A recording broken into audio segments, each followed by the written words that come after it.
Bismillahirrahmanirrahim. Assalamualaikum warahmatullahi wabarakatuh. Kepada yang terhormat Bapak Kepala SMK Muhammadiyah 3 Karanganyar beserta Bapak Ibu guru serta staf karyawan karyawati SMK Muhammadiyah 3 Karanganyar. Alhamdulillahirabbil alamin wassalatu wassalamu ala asrofil anbiya'i wal mursalin wa ala alihi washabihi ajma'in, amma ba'du. Puji syukur kita panjatkan kehadirat Allah Subhanahu wa Ta'ala, yang mana pada pagi hari ini kita dapat berkumpul kembali setelah sekian lamanya kita libur dalam keadaan sehat walafiat. Pagi hari ini kita ada kegiatan yaitu diseminasi budaya positif serta kegiatan rapat semester genap awal tahun 2023. Untuk mempersingkat waktu, kami bacakan susunan acara yang akan kita jalani nanti. Yang pertama pembukaan, yang kedua sambutan oleh kepala sekolah, yang ketiga diseminasi budaya positif, yang keempat rapat dinas awal semester genap, dan yang kelima penutup. Marilah kita buka acara pada pagi hari ini dengan bacaan basmalah bersama-sama. Bismillahirrahmanirrahim. Semoga dengan bacaan basmalah tadi acara akan berjalan dengan lancar dan bermanfaat. Kami lanjutkan acara yang berikutnya, yang kedua, yaitu sambutan. Kepada Bapak Burhan Mustaqim kami persilahkan. Assalamualaikum warahmatullahi wabarakatuh. Alhamdulillahirabbil alamin wa bihi nasta'in ala taufiqil asyhadu an la ilaha illallah wa asyhadu anna Muhammadar Rasulullah. Allahumma shalli ala Muhammad wa ala ali Muhammad. Amma ba'du. Bapak Ibu guru yang saya hormati dan Bapak Ibu karyawan SMK Muhammadiyah 3 Karanganyar yang berbahagia, puji syukur kita aturkan kepada Allah Subhanahu wa Ta'ala. Kesempatan pagi hari ini alhamdulillah kita bisa koordinasi di awal semester ini. Ada agenda yang harus kita ketahui bersama.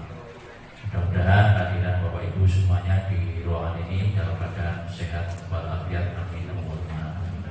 Yang kedua, salawat serta salam kita aturkan kepada junjungan kita Nabi besar Muhammad Sallallahu Alaihi Wasallam. Bapak Ibu yang saya hormati, langsung saja untuk kegiatan rapat dinas pada kesempatan hari ini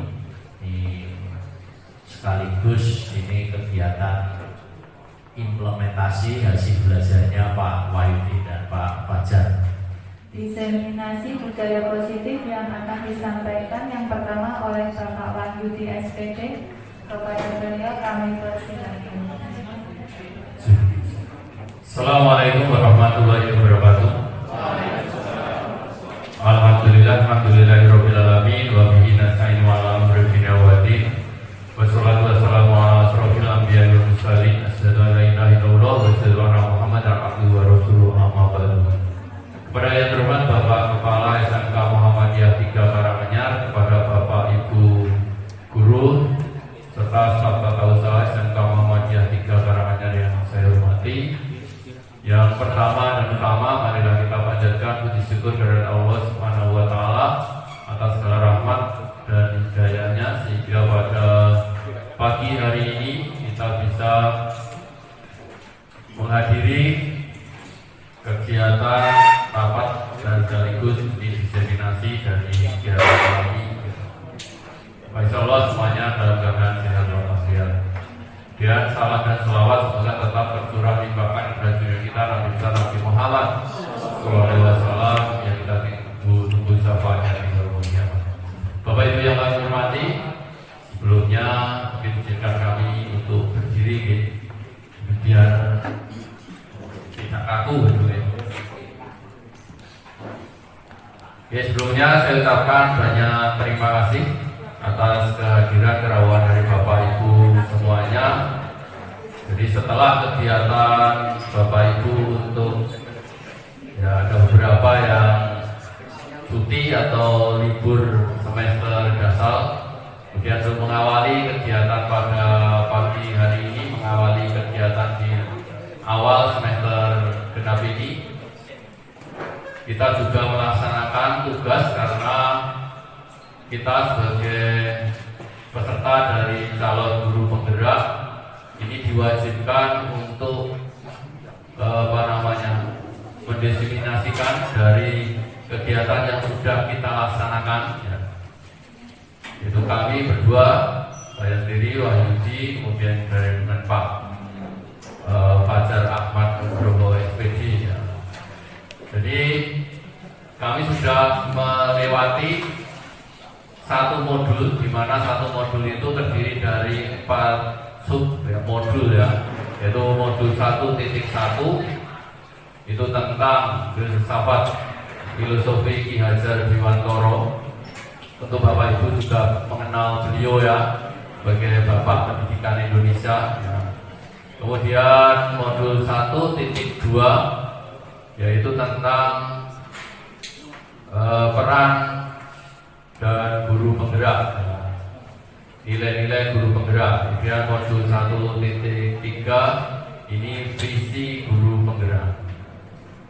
Dan yang keempat ini adalah tentang budaya positif. Kemudian yang kedua, pemberian hukuman dengan hal-hal positif itu dapat meningkatkan disiplin anak. Kemudian yang ketiga, memberi penghargaan dapat meningkatkan motivasi belajar anak. Semoga Bapak Ibu bisa memberikan pendapat setuju apa tidak, rasanya apa begitu gitu. Kita sharing saja. Jadi di sini kami tidak menggurui, kita belajar bersama saja ya, kita sharing ya. Semoga nanti juga bisa memberikan tambahan hasanah pengetahuan kita ya.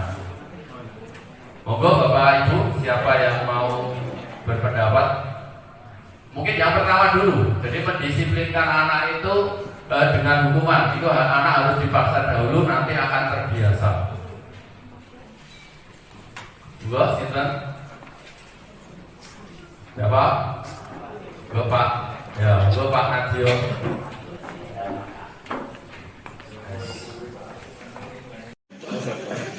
Baik, untuk yang pertama, penataan mendisiplinkan anak dengan hukuman.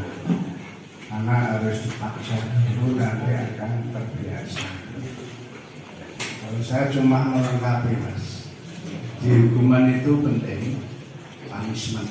Tapi reward itu memang harus ada. Biar anak-anak yang mungkin melanggar.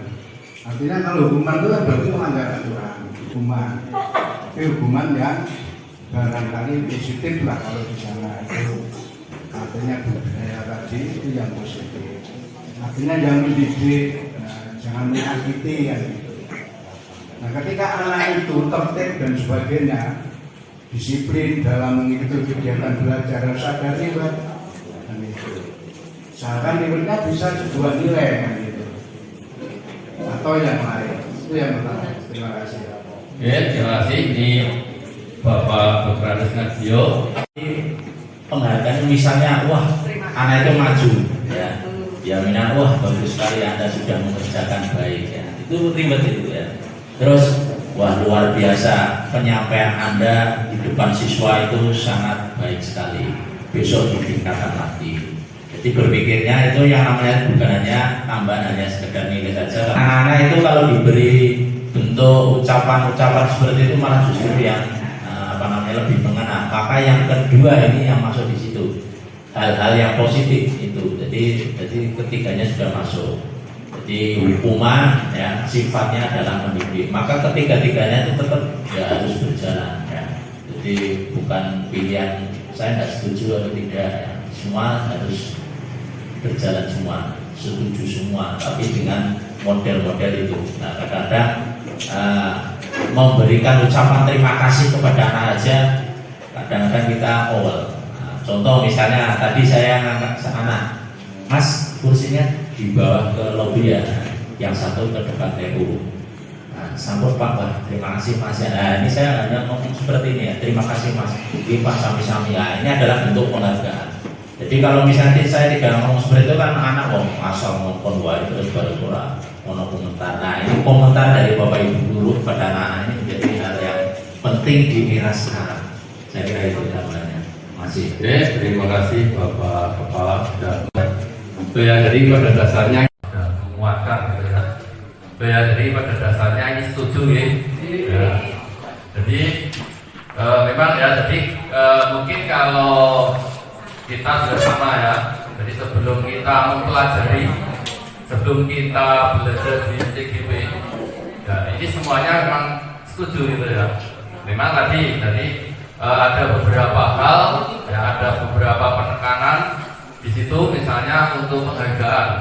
Jadi di penghargaan ini nanti kalau Bapak Kepala Sekolah tadi menyampaikan itu semacam apresiasi lah begitu ya. Apresiasi itu lebih baik daripada mungkin yang lainnya gitu. Maka nanti mungkin nanti setelah kita belajar atau setelah kita sampaikan ini ada mungkin apa ya namanya? Ya ada perubahan pandangan begitu ya. Oke, ya ini untuk tematik saja. Oke, saya lanjutkan. Jadi ini untuk bisa menciptakan budaya positif yang perlu kita yang sudah kita pelajari. Yang pertama adalah tentang disiplin positif. Kemudian motivasi, hukuman dan penghargaan, restitusi. Nah, jadi mungkin hal yang baru itu adalah kalau motivasi, saya kira Bapak Ibu sudah sering mendengar ya. Kemudian hukuman juga sering kita mendengar dan mungkin juga sudah sering kita lakukan. Kemudian penghargaan juga tadi sudah sampaikan. Kemudian restitusi ya, mungkin hal yang baru. Maka nanti kami berdua ya, mungkin nanti bagiannya Pak Fajar ya, yang bagian restitusi. Kemudian ada keyakinan kelas. Apa itu? Mungkin ini yang biasanya kalau Bapak Ibu itu biasanya namanya apa ya? Mungkin kesepakatan kelas atau kalau di awal kontrak belajar gitu ya, kontrak belajar ya. Saya mungkin hampir mirip dengan itu ya. Kemudian kebutuhan dasar manusia, kemudian nanti posisi kontrol guru, kemudian tadi segitiga restitusi. Jadi ada itu ya yang nanti kita pelajari. Kita bahas satu persatu. Namun sebelumnya ini perlu kami sampaikan bahwa mungkin ini adalah paradigma baru untuk pembelajaran. Jadi mungkin selama ini kita menganggap bahwa siswa kita itu adalah sama tingkatnya. Karena apa? Mereka sudah masuk dalam satu angkatan, sama-sama kelas 10 misalnya, atau kelas 11, kelas 12 ya. Itu paradigma lama mungkin dianggap bahwa kemampuan mereka adalah sama. Namun kenyataannya bahwa kemampuan mereka, potensi mereka itu berbeda-beda. Maka ini yang kita pelajari bahwa sekarang ada yang namanya pembelajaran terdiferensiasi. Artinya apa? Kita harus memahami karakter dari masing-masing siswa, potensi dari masing-masing siswa. Jadi yang mungkin perlu kita belajar bagaimana caranya gitu ya, bagaimana memahami dari masing-masing siswa. Kenapa? Kalau di modul 1.1 itu menyampaikan bahwa kita sebagai guru itu hanya sebagai penuntun. Ibaratnya kita itu seperti bertani, ya, seperti Pak Tani. Pak Tani itu hanya bisa menanam benih padi, ya, kemudian bisa memupuknya. Mungkin kemudian nanti kalau ada rumput ya dicabut, kalau ada wereng disemprot dan seterusnya. Intinya bagaimana menjaga agar padi itu tetap tumbuh berkembang dengan baik. Tetapi kita tidak bisa memaksa padi itu menjadi jagung. Ya. Artinya apa? Kita itu hanya menuntun. Ya. Makanya kalau dulu Ki Hajar Dewantara itu mendirikan yang namanya taman siswa. Artinya apa? Berarti belajar itu dianggap seperti taman gitu loh. Ya. Menyenangkan, ya. Menyenangkan bagi anak. Harapannya nanti belajar itu sungguh motivasinya itu dari dalam dirinya sendiri, ya. Bukan karena dipaksa. Mungkin yang sulit itu ya. Jadi seperti itu. Dan ini paradigma barunya seperti itu. Ya. Jadi kalau sekarang ini untuk mewujudkan yang namanya profil pelajar Pancasila itu sebagai nilai-nilainya. Pemauan Bapak Ibu profil pelajar Pancasila. Yang kelas 10 yang ngajar. Yang pertama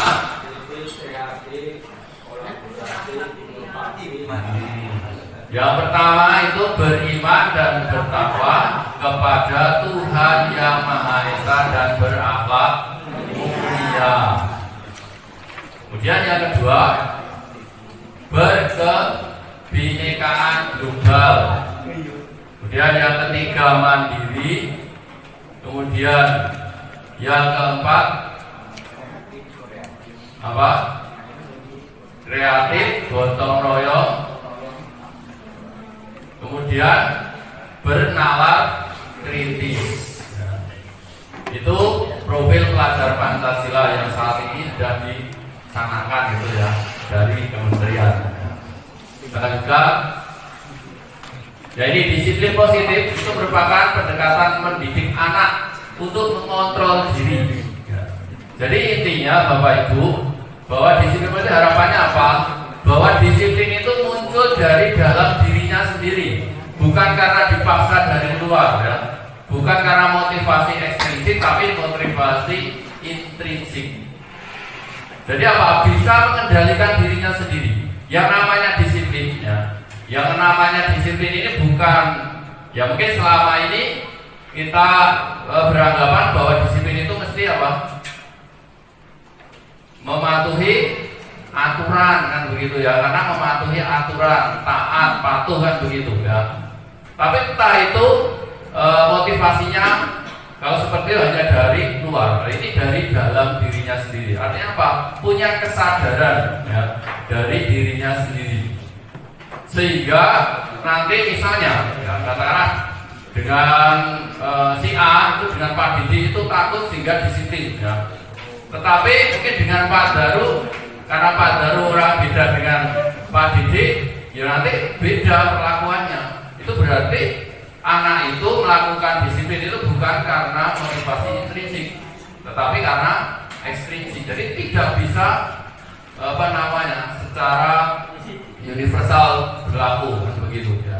Jadi contohnya seperti itu ya. Ini untuk disiplin positif. Kemudian ini pernyataan dari Ki Hajar Dewantoro ya. Jadi di mana ada kemerdekaan, disitulah harus ada disiplin yang kuat. Sungguh pun disiplin itu bersifat self-disiplin, yaitu kita sendiri yang mewajibkan kita dengan sekeras-kerasnya. Tetapi itu sama saja, sebab jikalau kita tidak cakap melakukan self-disiplin, wajiblah penguasa lain mendisiplinkan diri kita. Dan peraturan demikian itulah harus ada di dalam suasana yang merdeka. Ya, jadi kalau kita lihat bahasanya agak membingungkan ya, karena itu memang ejaan lama ya. Ya intinya bahwa ini self disiplin, jadi disiplin diri ya. Intinya seperti itu ya, disiplin positif. Oh ini ada ya, gambar kenapa atau ini ya. Ini begini ya. Jadi ada ilustrasi begini. Jadi misalnya Bapak Ibu itu memegang sesuatu. Bapak Ibu memegang sesuatu yang sangat berharga. Kemudian orang lain itu boleh membujuk Anda, boleh mengintimidasi Anda, boleh menghadik Anda, tapi untuk melepaskan kepala tangan kita, kira-kira kita lepaskan. Nah, ini sangat berharga bagi kita.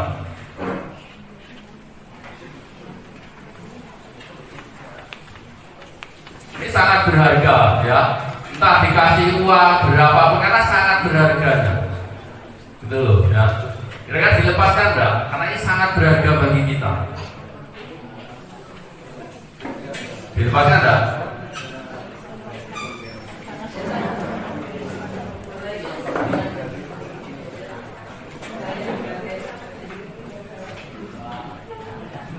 Yo, misalnya nilainya, katakanlah bahwa yang kita pegang itu nilainya 5 juta ya. Kita hanya dikasih 2 juta, mau udah dilepaskan?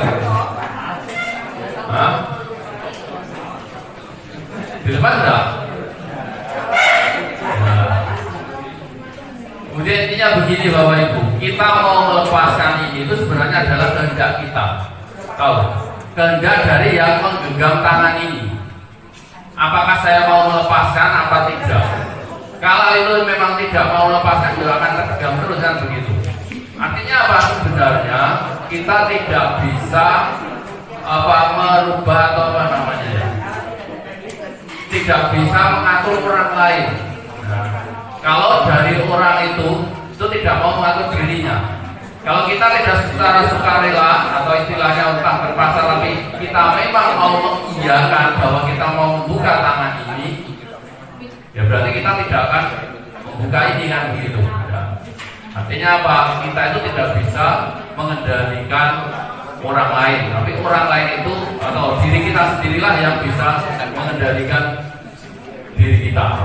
Ini sebenarnya tidak hanya berlaku untuk apa namanya siswa ya, kita sendiri juga sama ya. Oke, dan dia motivasi. Jadi tindakan manusia itu memiliki motivasi yang beragam, ada 3 ya. Yang pertama itu adalah menghindari ketidaknyamanan atau hukuman. Yang kedua, untuk mendapatkan imbalan atau penghargaan dari orang lain. Kemudian yang ketiga, menjadi orang yang mereka inginkan dan menghargai diri sendiri dengan nilai-nilai yang mereka percaya. Ya, ini bukan hanya berlaku untuk anak-anak ya, untuk siswa, untuk bapak ibu guru, untuk kita, saya ya. Ini juga berlaku. Kira-kira motivasi kita yang mana? Itu ya. Apakah nomor 1? Apakah nomor 2? Ataukah kombinasi? Gitu ya. Jadi anak melakukan sesuatu itu tentu ada motif, ada tujuannya atau ada penyebabnya. Anak seperti tadi dikatakan patuh dan disiplin, tetapi karena apa? Wah, misalnya dia datang terlambat, dia datang lebih awal. Tapi kok datangnya lebih awal? Wah, saya nanti takut kalau terlambat dihukum. Berarti itu alasan nomor 1, berarti menghindari ketidaknyamanan atau menghindari hukuman. Ini adalah motivasi ekstrinsik. Kemudian yang kedua, untuk mendapatkan imbalan, Pak. Saya datang lebih awal biar nanti saya mendapatkan. Nah, ya kalau siswa ya. Jadi kalau siswa mungkin nanti biar saya ya dipuji gurunya misalnya. Ya. Tapi sudah ada angan-angan di sini biar saya dipuji begitu misalnya.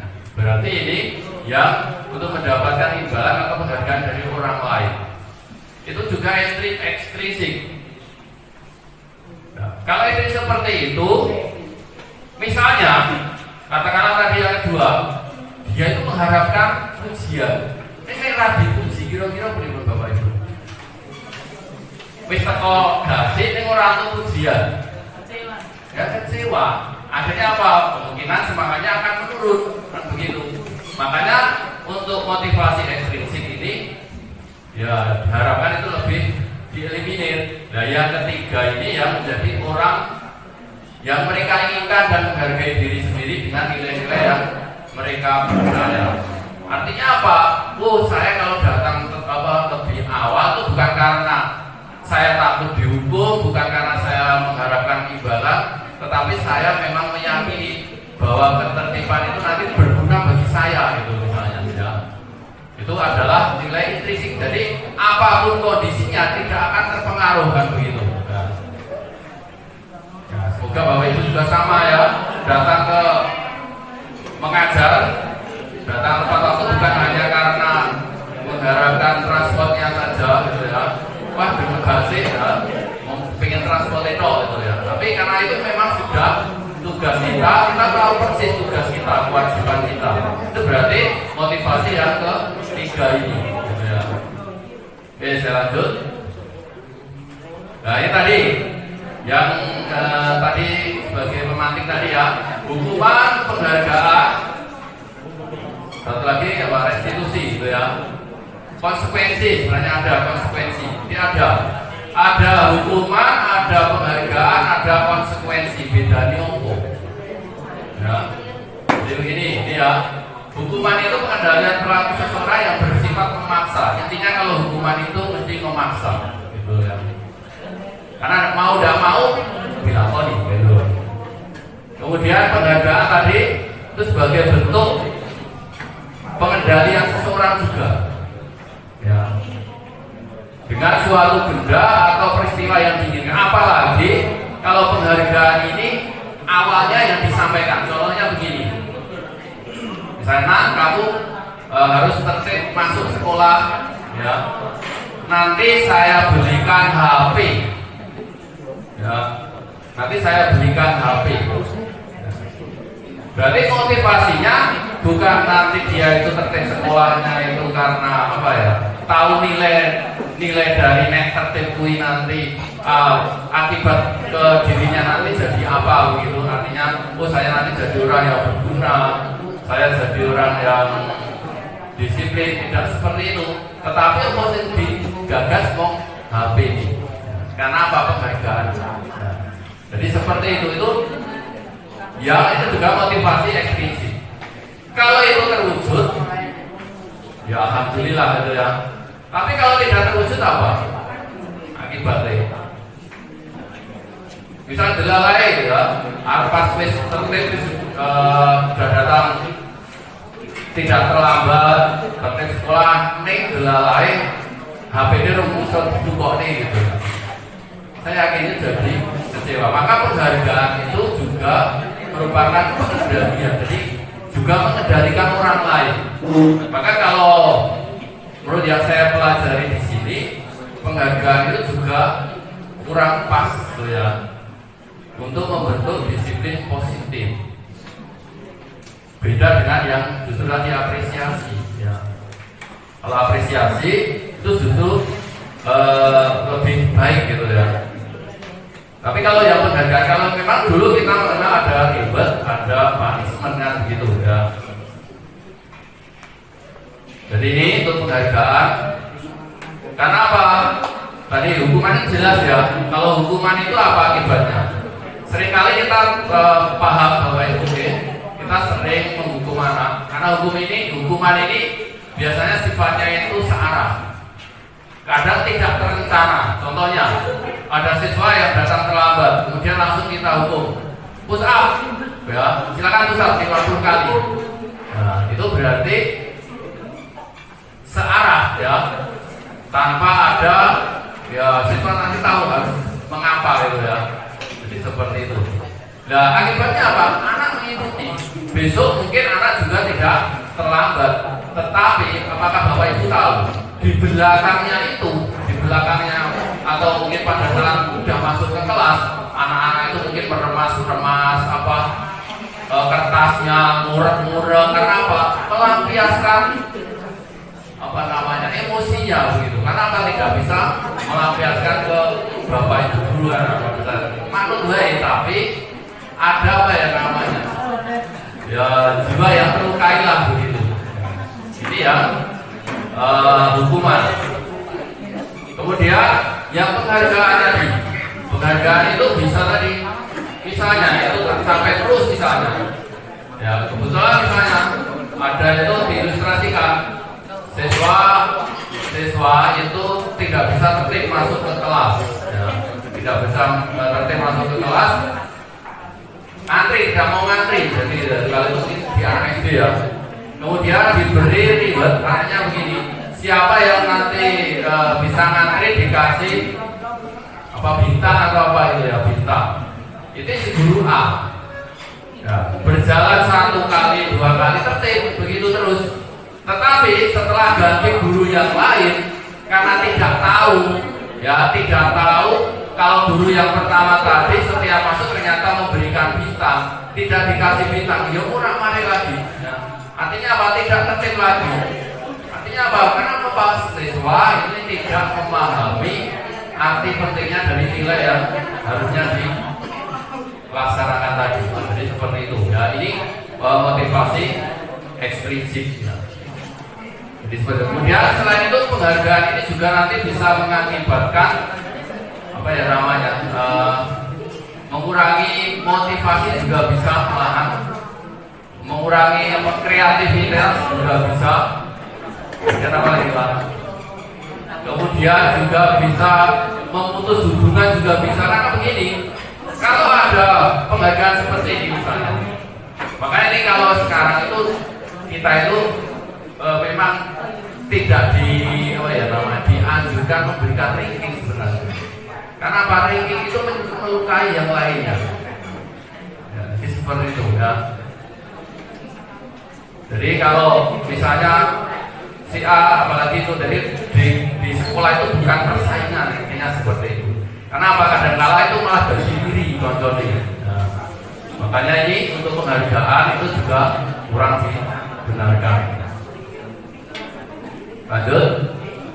Kemudian konsekuensi tadi ini belum ya. Ada lagi konsekuensi. Kalau konsekuensi begini, intinya misalnya anak berlari-lari, kemudian mungkin di kelas itu ada minum, kadang-kadang ada yang bawa minum kan, kemudian minumannya itu disinggol dia, tumpah gitu kan, disinggol dia tumpah. Dan kemudian anak membersihkan, berarti sudah konsekuensinya itu ya. Sudah tahu ya, berarti kalau menumpahkan berarti harus membersihkan, jadi seperti itu ya. Jadi konsekuensi, jadi dia sudah paham. Ini tingkatannya lebih tinggi daripada hukuman. Atau juga bisa misalnya berolahraga ya, misalnya di lapangan anaknya datang terlambat, kemudian siswanya itu disuruh lari 2 kali lapangan ya. Ini juga termasuk konsekuensi, tapi beda. Kalau mungkin saya ngajar produktif, kemudian ada siswa datang, kemudian terlambat, kemudian Anda lari misalnya 3 kali pergi sekolah, itu hukuman. Bedanya seperti itu ya. Ini itu ya konsekuensi. Jadi konsekuensi itu ada kesepakatan. Jadi ada mungkin siswa sudah tahu lebih dahulu. Ya, termasuk misalnya besok misalnya yang datang terlambat berarti harus membersihkan lingkungan sekolah. Ya, tapi kan sudah tahu sebelumnya, itu namanya konsekuensi. Ya. Ini lebih tinggi derajatnya gitu ya, ketimbang hukuman. Nah ini yang paling bagus ini restitusi. Nah, itu proses menciptakan kondisi bagi murid untuk memperbaiki kesalahan mereka sehingga mereka bisa kembali pada kelompok mereka dengan karakter yang lebih kuat. Maksudnya apa? Meskipun dia salah, ya, itu tidak dikucilkan oleh teman-temannya. Kemudian dia kembali ke kelompoknya itu juga tidak awalnya nakal dan orang nakal lah gitu. Harapannya seperti tadi yang maksudnya karakter yang lebih kuat seperti ini. Jadi awalnya itu males, sekarang jadi tidak males. Jadi seperti itu. Kenapa? Ada perubahan dari dirinya.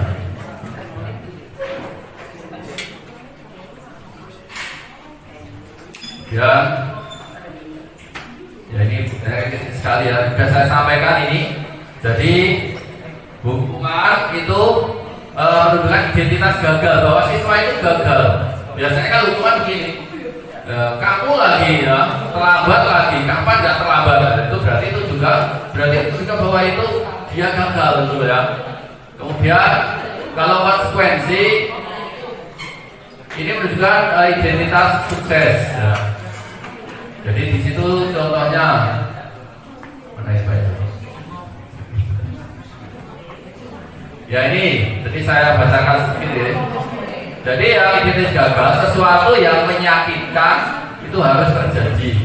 Kalau konsekuensi sesuatu harus terjadi. Restitusi merupakan pilihan, jadi restitusi itu pilihan, tawaran, gitu ya.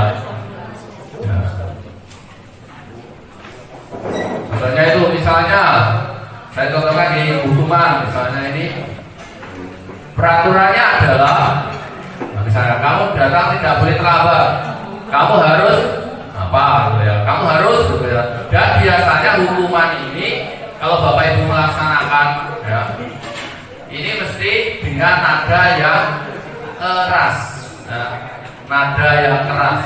Jadi sama, energi kita sudah terkuras ya. Ini untuk hukuman.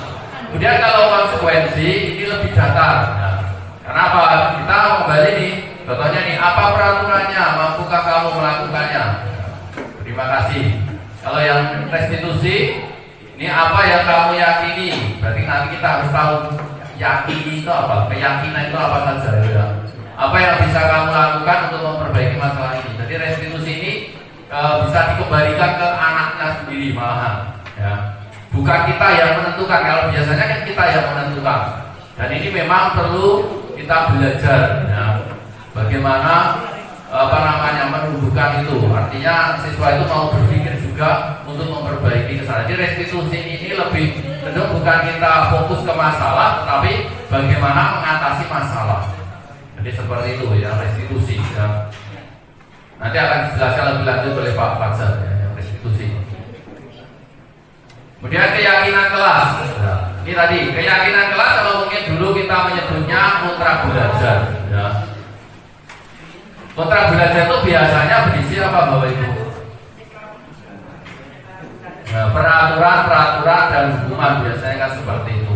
Nah, kalau keyakinan kelas ini ya hampir sama dengan itu. Jadi ada peraturan-peraturan yang ada di kelas itu, tetapi kita ambil nilai-nilai kebajikannya. Nilai kebajikannya, ini nilai-nilai kebajikan universal. Jadi keyakinan dibuat berdasarkan kondisi atau keadaan dan mampu dilakukan oleh semua warga kelas. Nanti ada yang keyakinan kelas.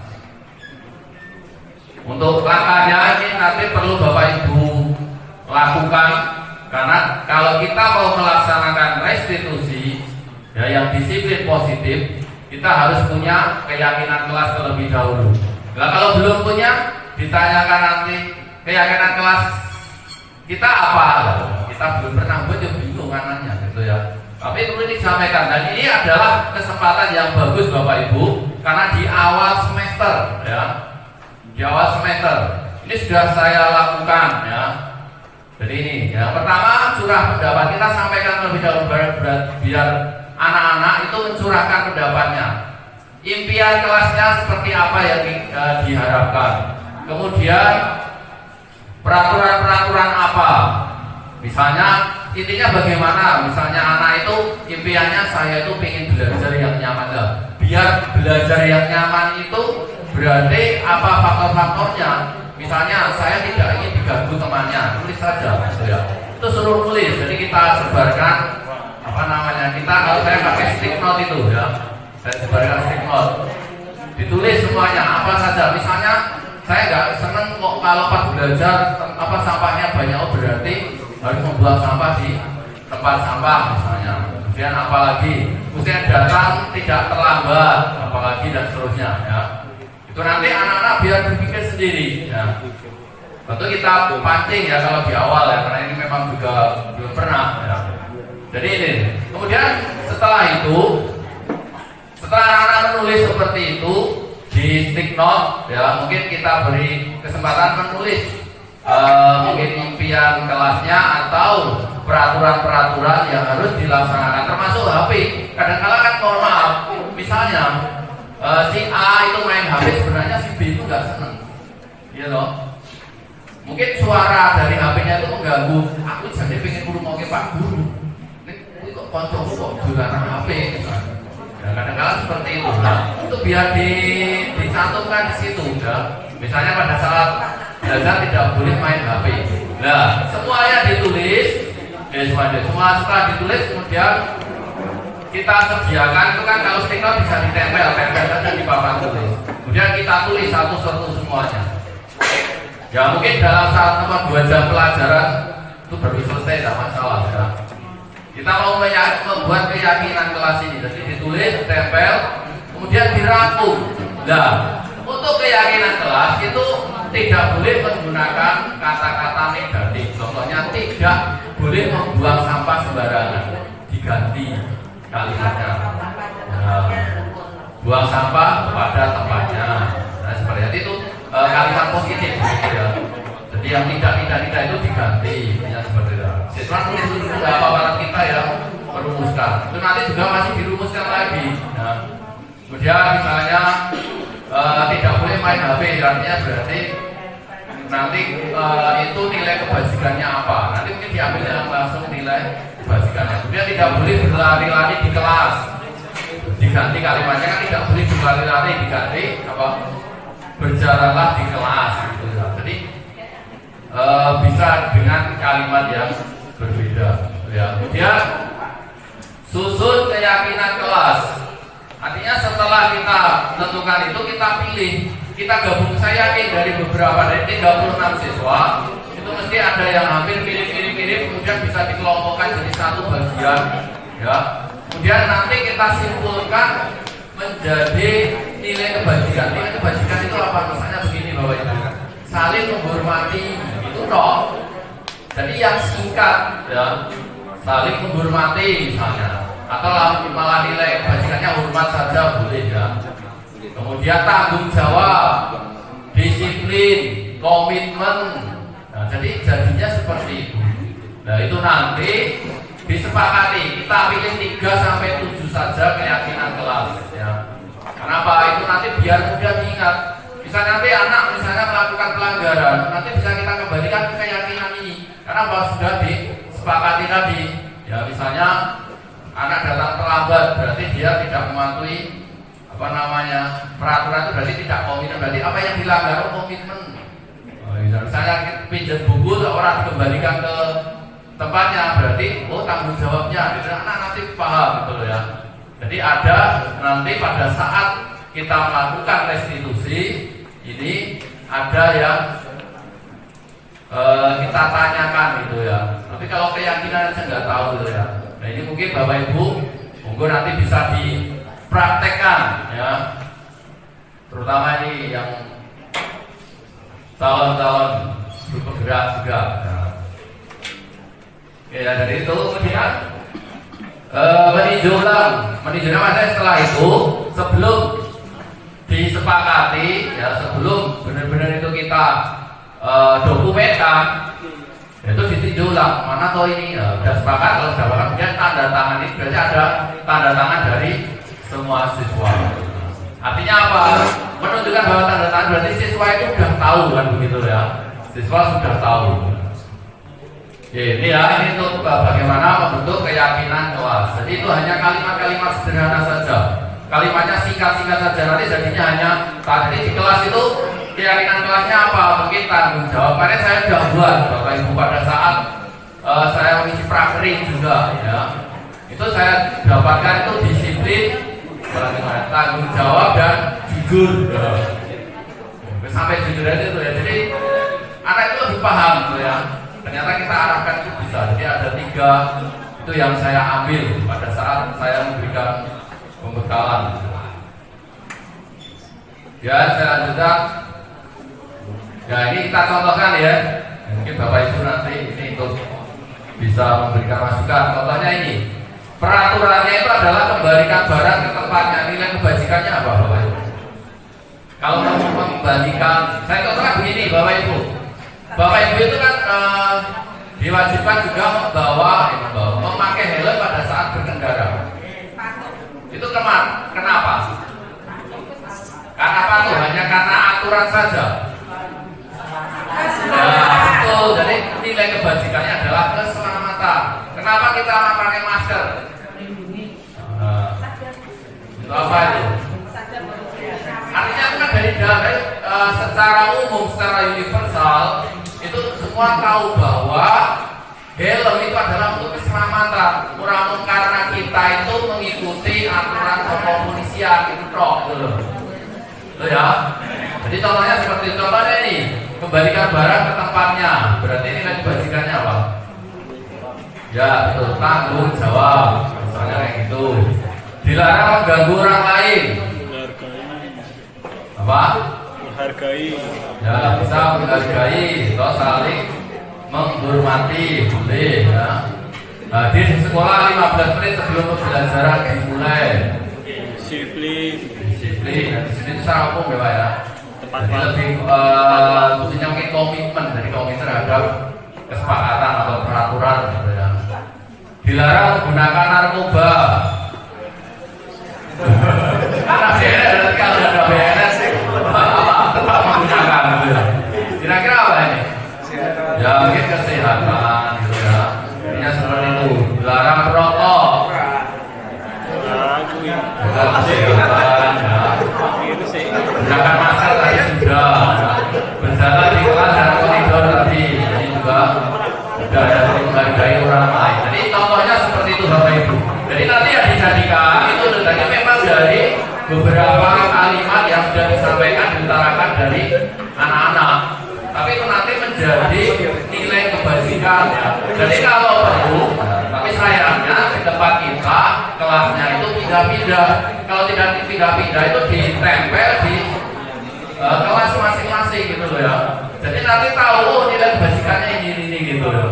Jadi Pak Ida mengingatkan di otak kita, di pikiran kita, ya, di hati kita begitu.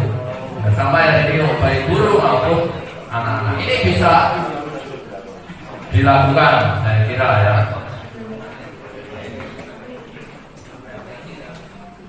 Oke, kemudian selain itu kita juga harus mengenal adanya kebutuhan dasar manusia. Ya, kebutuhan dasar manusia itu apa saja? Yang pertama adalah bertahan hidup. Nah, jadi gini loh maksudnya, anak itu melakukan sesuatu mesti ada alasannya. Nah ini kalau di segitiga restitusi nanti akan disinggung. Ya, jadi kenapa anak kok melakukan itu begitu? Satu kegiatan atau satu kejadian tapi bisa bermacam-macam ini. Satu bertahan hidup, kemudian yang kedua kasih sayang dan rasa diterima. Kemudian yang ketiga penguasaan, pengakuan kemampuan, kemudian kebebasan dan kesenangan. Saya contohkan ini gambar wamangan ini foto. Saya ingat dulu ada siswa yang sukanya itu mengambil bekalnya orang lain, teman-temannya. Nah, ini sebabnya apa? Ini kalau mungkin kalau kita langsung sebagai penghukum langsung dihukum wis apa jalan jongkok pek seket gitu misalnya. Tapi kita kan nggak tahu sebenarnya alasannya apa. Nah ini yang perlu kita tanya di ojo sidik-sidik langsung nyalakan gitu loh maksudnya bisa. Paling nanti kita kalau tahu penyebabnya ini kebutuhan dasar kan apa? Anak itu melaksanakan pelanggaran melakukan pelanggaran itu karena ini kebutuhan dasarnya itu tidak terpenuhi. Tapi yang menonjol yang mana itu beda-beda. Saya contohkan ini Bapak Ibu. Tadi ya, yang mengambil bekal temannya. Kalau kita tanya, kalau jawabannya saya dari apa?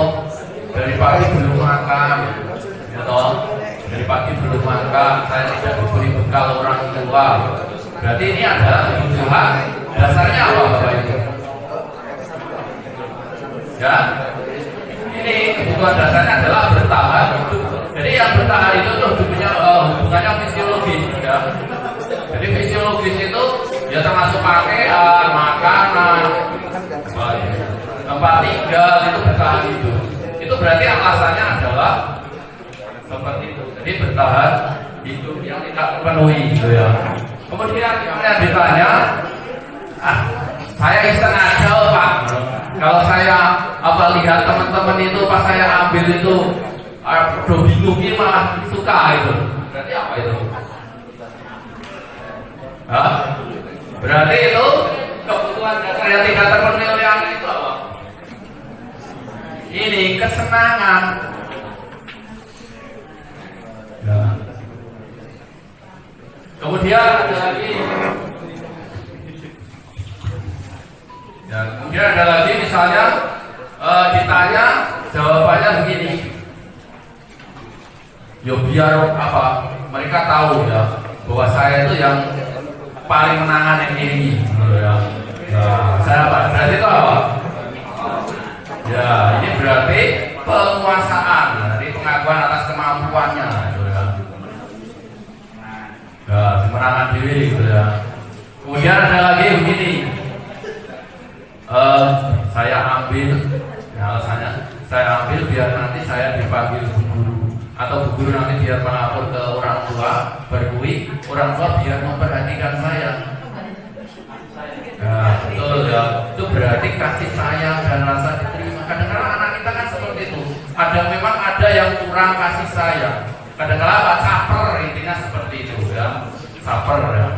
Kemudian satu lagi, saya itu kalau di rumah bekalnya itu lauknya itu hanya tempe, tahu setiap hari seperti itu ya. Kalau teman saya itu ada ikannya, dan saya ambil yang punya ikannya gitu. Berarti ini kebebasan. Jadi dia itu pengen pilih yang lainnya gitu ya. Jadi satu kejadian tapi bisa beraneka ragam alasannya. Jadi seperti itu ya. Oke, selanjutnya posisi kontrol nanti ada 5, pembunuh, pembuat salah, kemudian sebagai teman, ini sebagai guru. Kira-kira Bapak Ibu yang sudah pernah melakukan yang mana ini? Dari 1, 2, 3, 4, 5. Ya paling sering di sini ya, menghukum, membuat rasa bersalah, gitu ya. Teman. Ya nanti biar dilanjutkan Pak Fajar, sekaligus nanti tentang segitiga restitusi. Monggo Pak Fajar dilanjutkan.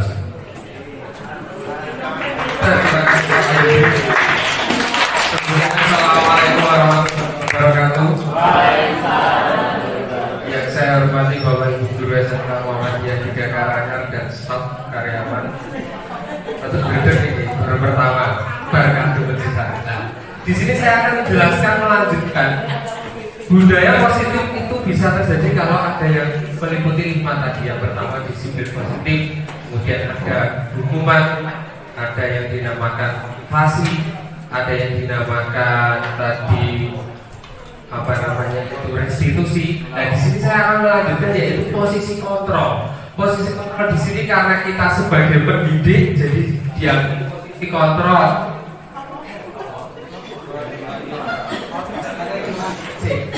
Posisi kontrol sebagai guru. Posisi kontrol sebagai guru itu ada 5. Yang pertama yaitu sebagai penghukum, yang kedua pembuat rasa bersalah, yang ketiga sebagai teman, yang keempat sebagai pemantau, dan yang terakhir sebagai manajer. Dari kelima ini yang paling baik yaitu sebagai manajer. Tetapi di sini sebagian besar dari kita berpikiran sebelum saya mempelajari modul ini, saya beranggapan bahwa sebagai teman bagi siswa kita yang paling baik.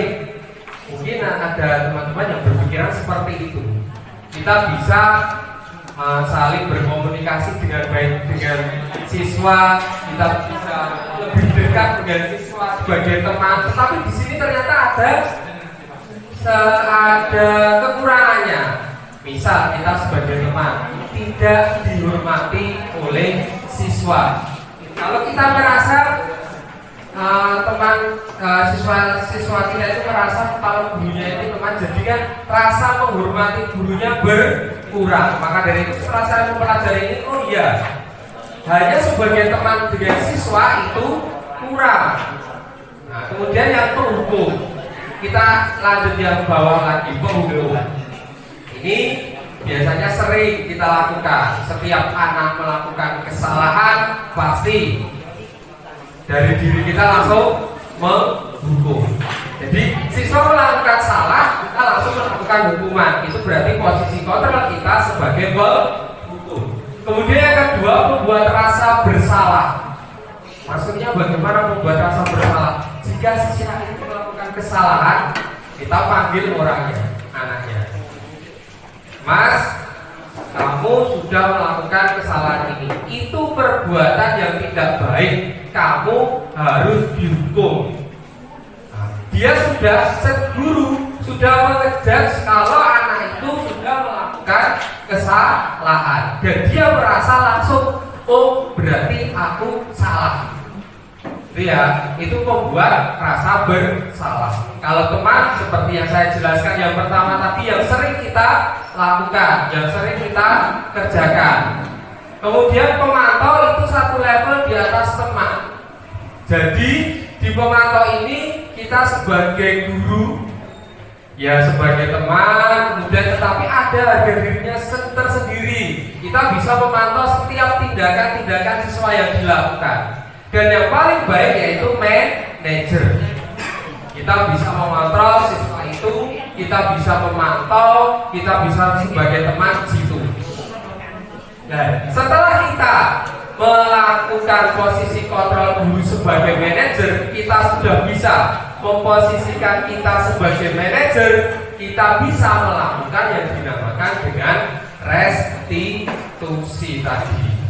Jadi, kapan kita bisa melakukan restitusi itu dengan baik? Jika kita sudah di posisi kontrol guru sebagai manajer. Di sini saya akan jelaskan tentang segitiga restitusi. Oh iya, sebelum kita ke segitiga restitusi, di sini biar lebih jelas lagi ada contoh tentang video tentang posisi kontrol guru sebagai penghukum, pembuat rasa bersalah, teman, pemantau, dan manajer. Silahkan disaksikan dulu. Sambil makan beberapa teman.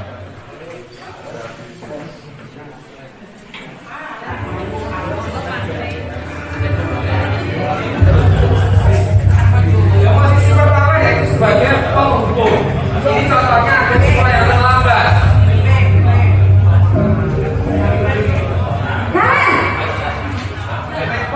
Sini kamu.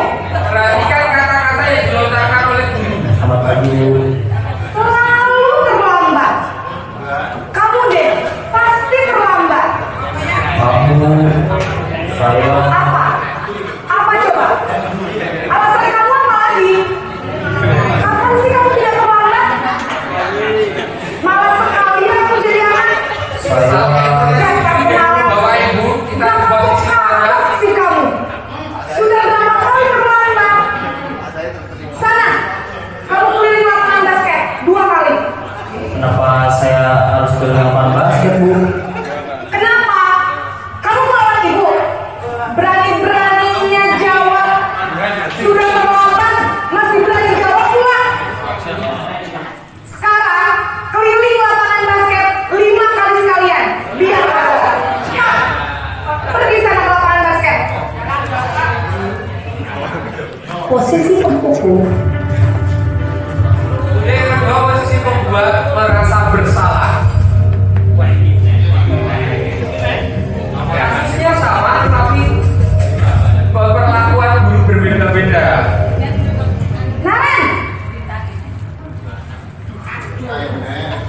Selamat pagi, Bu. Naren. Kamu kenapa terlambat lagi, nak? Ini agak Ya Tuhan, Naren. Kamu senang ya bikin ibu susah ya? Kalau kamu terlambat lagi, nanti ibu yang ditegur bapak kepala sekolah, nak.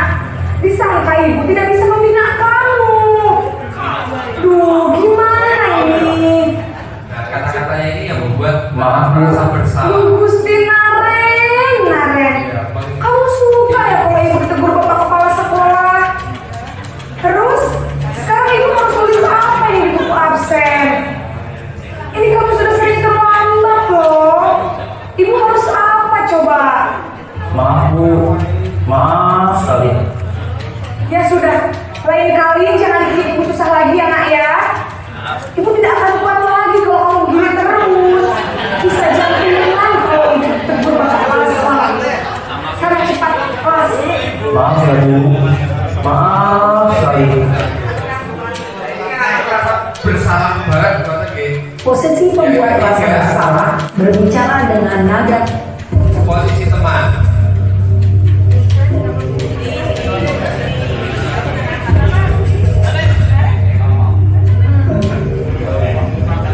Naren,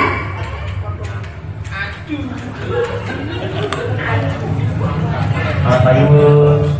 wah sudah jam berapa ini nak?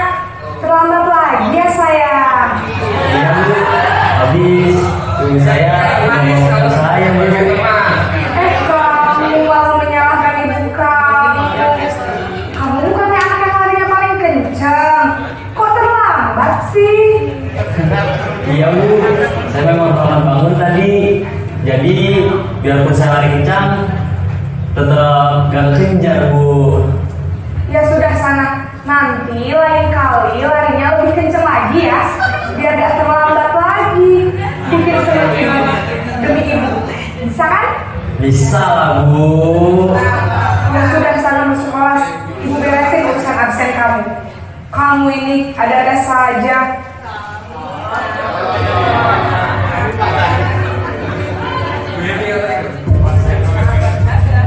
Yang keempat, pemantau.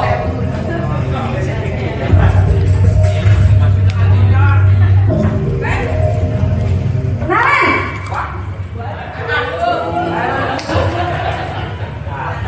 Selamat pagi, Bu. Naren, apa peraturan sekolah kita tentang jam berapa kita harus masuk sekolah, nak? Kita harus di sekolah jam 7, Bu. Iya betul, sekarang sudah jam 7.20. Naren sudah tahu konsekuensinya jika terlambat hadir. Paham, Bu. Saya harus tinggal kelas pas jam istirahat selama 20 menit. Iya benar, konsekuensinya demikian. Jadi nanti jam 9.30 pas istirahat, kamu harus tinggal di kelas, kerjakan tugas tambahan untuk ketertinggalan kamu, ya? Baik, Bu. Nah ini ada konsekuensi. Kemudian yang ketiga, terakhir posisi manajer. Ini yang paling baik diterapkan bagi anak-anak.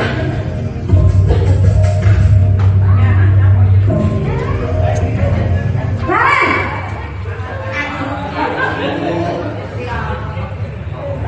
Selamat pagi, Bu. selamat pagi Naren. Maaf, Bu. Saya terlambat.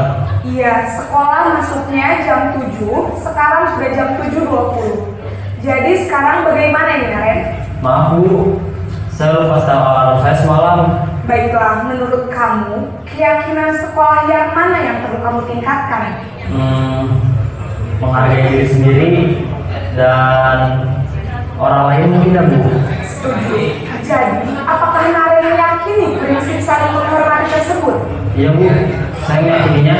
Apakah Naren bersedia memperbaiki masalah keterlambatan? Ibu saya. Baik, jadi yang mengingatkan Naren adalah Kak Emma dan Ibu kamu ya. Kira-kira akan mulai alarm kapan nih Naren? Setelah pulang sekolah akan segera saya lakukan. Baik, jadi Naren akan setel alarm untuk bangun besok pagi dan akan diingatkan oleh kakak dan ibu Naren ya. Ada lagi yang mungkin perlu dilakukan Naren agar tidak terlambat bangun lagi. Tidak ada, Bu. Baik Naren, terima kasih untuk kerjasama kamu. Sekarang kamu perlu kembali ke kelas untuk belajar. Baik, Bu. Terima kasih. Nah itu tadi 5 posisi kontrol guru. Nah yang paling baik yaitu manajer. Kenapa? Karena di manajer itu kita bisa menunjukkan motivasi dari siswa tersebut untuk tidak melakukan kesalahan lagi, kesalahan yang sama lagi. Mungkin nanti bisa muncul kesalahan yang baru lagi. Kita juga harus sebagai manajer lagi. Kemudian ada sedikit yang biasanya kita lakukan, yaitu kan kita sebagai teman tadi.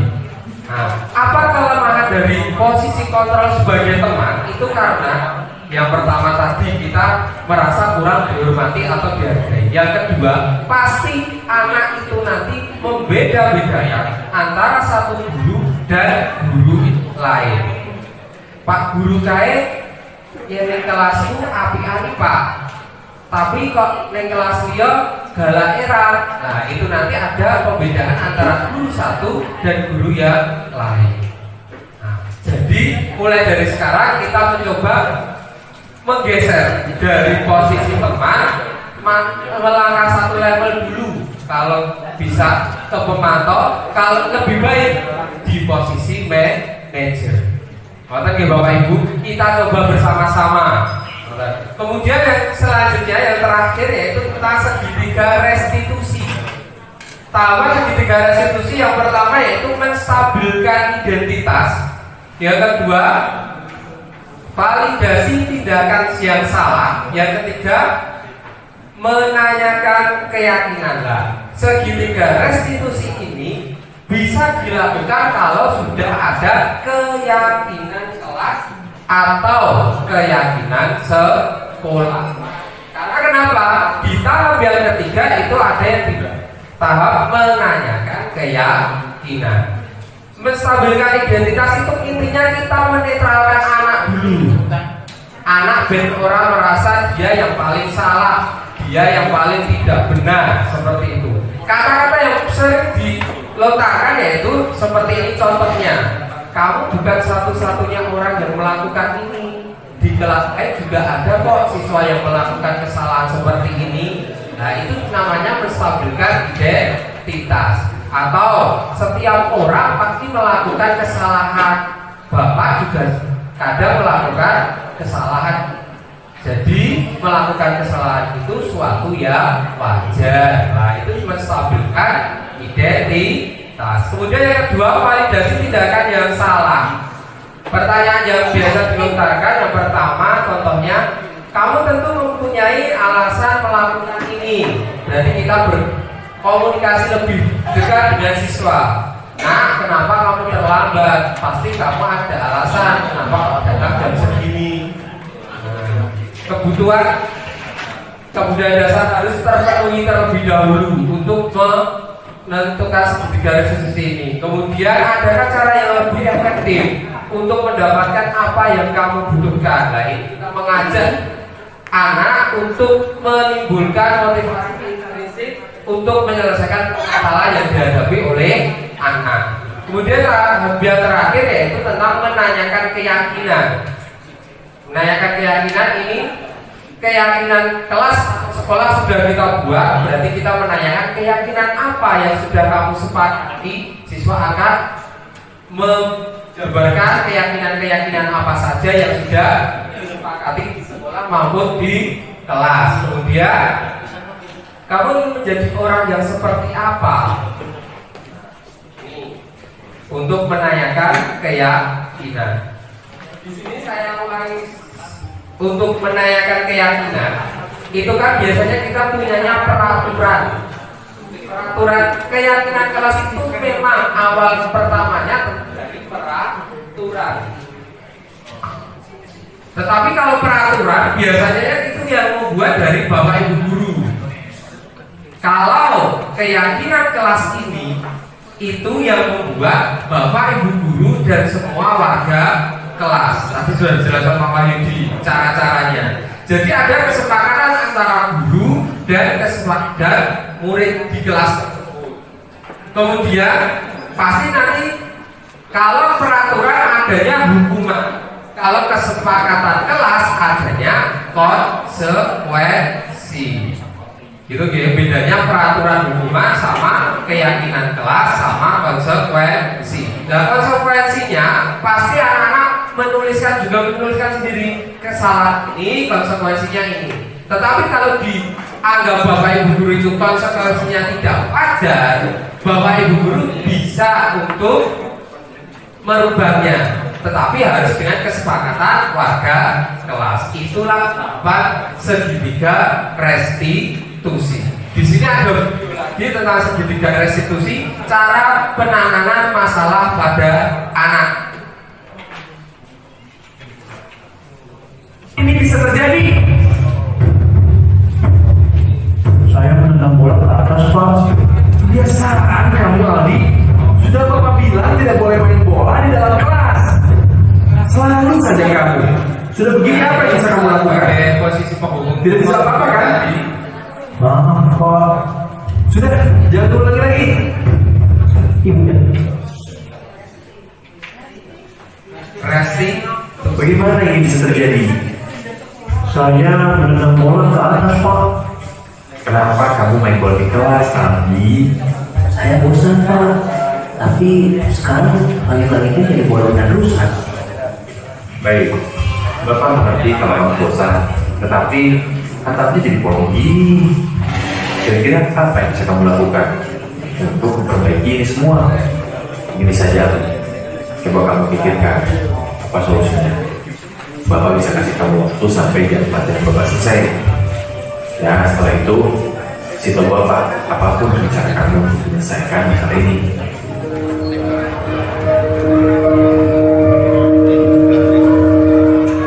Maaf, Pak. Seperti sepertinya saya harus menggunakan treatment. Tapi saya takut dengan orang tua Pak. Saya juga tidak punya uangnya, tidak tahu caranya. Baik, terima kasih atas idenya Abi. Ini saja, Bapak bisa bantu kamu bicara dengan orang tua kamu untuk menceritakan masalah ini dan juga untuk masalah uang. Lalu kamu bisa ke Mang Acil untuk meminta tolong membantu memperbaiki atap kelas. Apakah itu membantu? Ya Pak. Nah itu contoh segi penerapan segitiga restitusi terhadap permasalahan siswa. Ya langkah-langkahnya terdapat pada ucapan yang diucapkan oleh Bapak Guru itu tadi.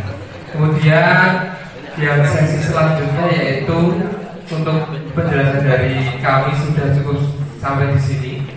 Acara selanjutnya yaitu sesi tanya jawab. Dua pertanyaan, monggo Bapak Ibu yang akan bertanya. Sharing, oh itu ada Bu.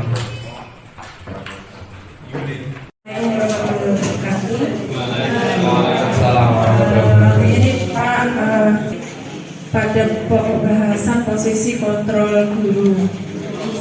Tadi dicontohkan di sana ada siswa yang terlambat satu orang ya.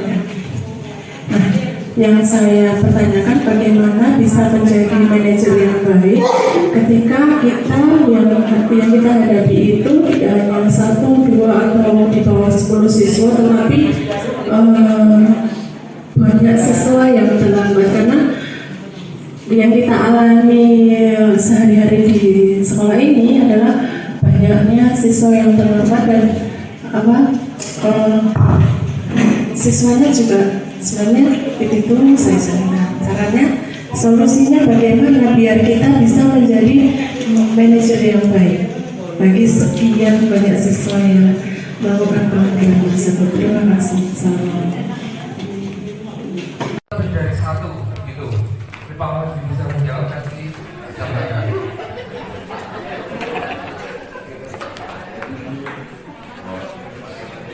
Oke, saya coba. Ya, itu saja. Ya.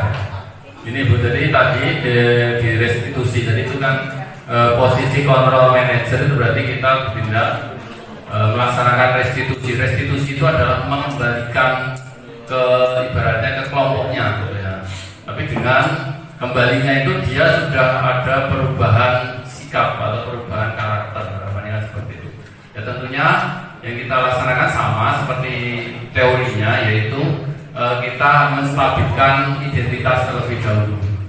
Ya, menstabilkan identitas itu mungkin selama ini kita langsung menjas gitu ya, artinya anak itu salah pokoknya terlambat, itu kita selami satu persatu. Jadi saya kira cocok di bidang BB, BK, karena apa, lebih tahu ibaratnya gimana ya, psikologinya gitu ya.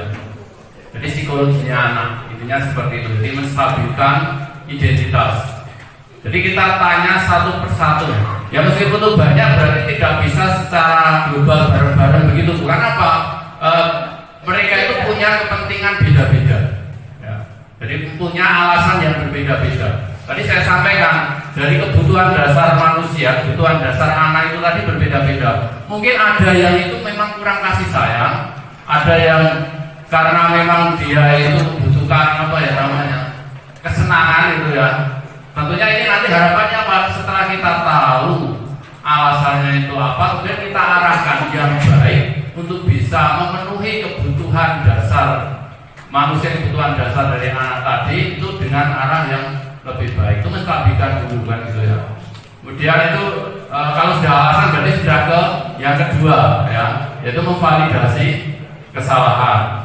Kemudian yang ketiga itu adalah menyanakan keyakinan. Selama ini makanya kita kan selama ini belum punya keyakinan begitu ya.